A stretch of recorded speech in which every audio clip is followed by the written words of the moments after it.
Good evening, everyone.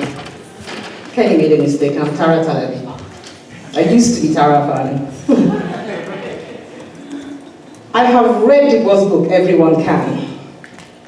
I read it all the way to the end. I closed it. I closed my eyes and I said a short prayer. God help me.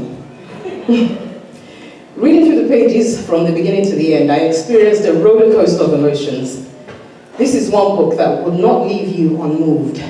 It will touch your heart and make you evaluate yourself, no matter what height on the financial ladder you may be. Every one of us will feature at some sprung of the financial ladder, and we all have our own ideas as to how to get to where we want to be. At every chapter of this book, I found myself pausing to evaluate where I was and how I was placed in my journey to financial freedom. The irony of the matter is that if this book was given to me about 20 years ago, when it would have been best for me to start my journey, I would have had no desire to touch it, let alone read it. In my 20s, when my employers spoke to me about pensions, I was so cross that it had to be a compulsory deduction from my take-home pay. In short, I had no interest whatsoever in the topic called pensions. Today, I wish I had paid a bit more attention. I am, however, comforted to know that it's not too late to wake up and smell the roses. I know too many people like myself who are seemingly comfortable, who can generally afford all their daily needs and requirements, who go on annual holidays, own a nice home, drive a nice car, but have little or no plan for retirement. This book, Everyone Can, has been a challenge to my present existence. Racing through its pages, I experienced emotions like anxiety, discouragement, fear, hope, and finally determination. Taking baby steps seems to be such an easy and straightforward thing to do. But Dippo did not tell us how long it will take us to go from one step to the next. Starting an emergency fund should also be pretty basic, and I am sure most of us have one. But how many of us are disciplined enough to name the fund and stick to its purpose? Like the book reminds us, Christmas and car maintenance are not exactly emergencies. How about paying off our debts?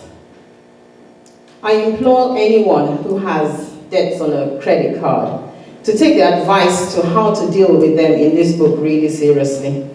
I'm hoping that if you are around my age and have been working the system for long enough, then by now you should have learned that the credit card is no one's friend and it's time to get rid of it. Only keep one if you are sure you will be master over it and not the other way around. If you embark on a journey up Mount Everest, the higher you go, the harder the journey becomes.